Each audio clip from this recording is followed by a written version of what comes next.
Welcome to your channel be always learner. इस video में हम 12.3 का क्वेश्चन नंबर 1 कवर कर रहे हैं बच्चों, क्लास 10 एनसीईआरटी से। क्वेश्चन यहाँ पर कुछ इस प्रकार से है कि हमें इस शेडेड पोर्शन का एरिया निकालना है। हमें पी क्यू दिया हुआ है 24 सेंटीमीटर, पी आर गिवन है 7 सेंटीमीटर और ओ यहाँ पे एक सेंटर है सर्कल का। क्योंकि O और R और Q, R O Q जो लाइन है ये एक डायमीटर है, और अगर ये एक डायमीटर है तो ये वाला जो एंगल है ये एंगल 90 डिग्री होगा। ठीक है, ये एंगल 90 डिग्री हो जाएगा अगर ये डायमीटर है। तो इसके थ्रू हम आगे प्रोसेस बढ़ा सकते हैं सॉल्यूशन की तरफ। तो we know that R O Q is diameter. Therefore, angle R P Q is 90 degree. ठीक है, ये हमने अभी आपको बताया। और अगर ये 90 डिग्री है तो जो ट्रायंगल है, triangle P R Q, P R Q, ये एक राइट एंगल ट्रायंगल है, is a right angle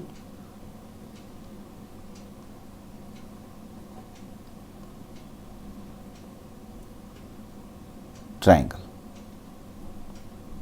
right? So this is a right angle triangle.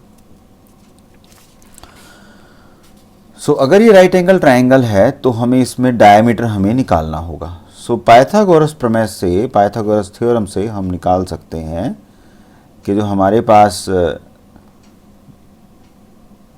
जो इसका हाइपोटेन्यूज होगा, जिसको हम कर्ण बोलते हैं, उसका स्क्वायर इज इक्वल टू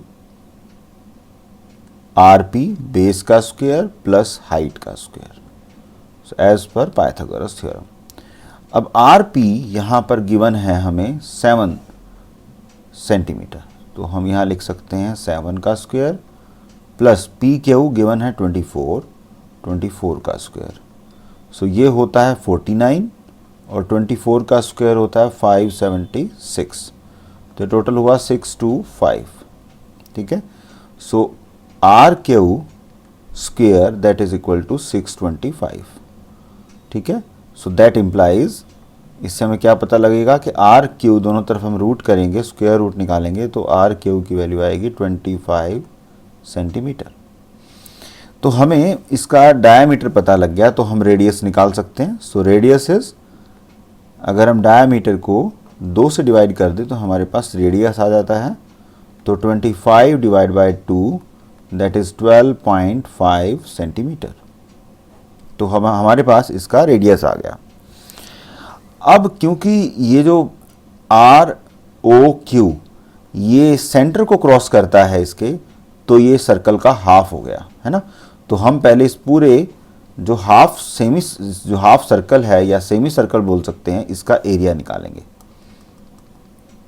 ठीक है, सो हम ये क्या लिखने वाले हैं, area of semi circle, right. तो ये क्या होगा, पूरे सर्कल का रेडियस को हम 2 से डिवाइड कर देंगे। तो पाई की वैल्यू क्या होती है, 22/7 मल्टीप्लाइड बाय 25 को हमने 2 से डिवाइड किया था रेडियस निकालने के लिए, हम 25/2 भी लिख सकते हैं यहाँ पर। ठीक है, और हमने सबका हाफ किया था पूरा एरिया का, ये पूरे का एरिया है सर्कल का, इसको हम हाफ कर देते हैं। ठीक है, सो अल्टीमेटली जब हम इसका सॉल्यूशन निकालेंगे, मल्टीप्लाई करेंगे, तो ये आएगा 6875 डिवाइड बाय 28 सेंटीमीटर स्क्वायर। ये हमारे पास हाफ सर्कल, सेमी सर्कल का एरिया आ गया। अब हमें इस पूरे जो हाफ हमारे पास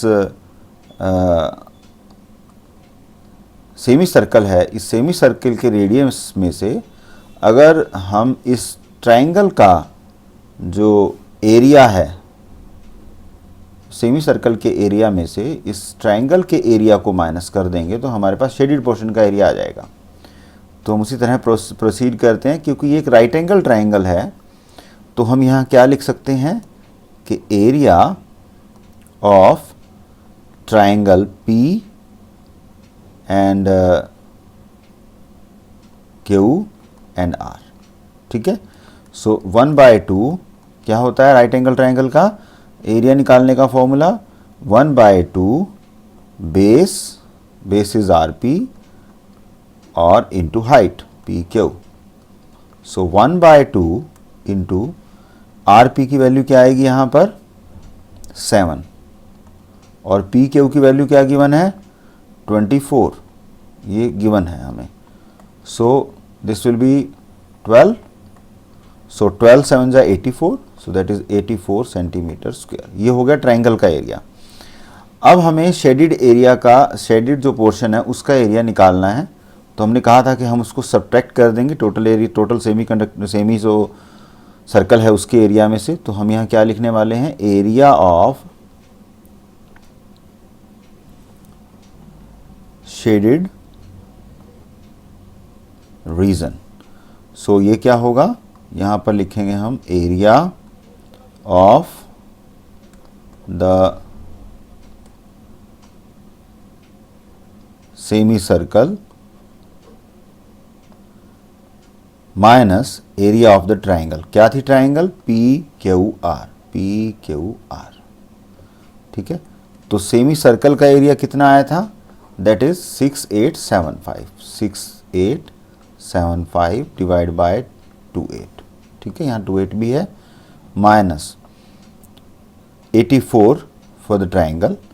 तो इसको हम निकालेंगे तो हमें इसका एलसीएम लेना पड़ेगा 28, this term is as it is, और 84 को 28 से मल्टीप्लाई करेंगे, so that will be 2532। So इसको सब्ट्रैक्ट करेंगे तो ये आएगा 4523 डिवाइड बाय 28 सेंटीमीटर स्क्वायर। ये जो हमारे पास एरिया आया है ये इस शेडेड पोर्शन का एरिया है, जिसको अभी हम ब्लैक से रिप्रेजेंट करेंगे,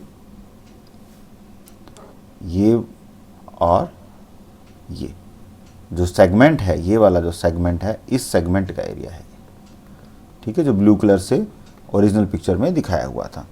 so hope you like the solution, आपको सॉल्यूशन अंडरस्टैंड हुआ होगा। सो आप हमारे चैनल के साथ बने रहिए ताकि हम और भी सॉल्यूशंस लेके आ पाएँ आपके पास।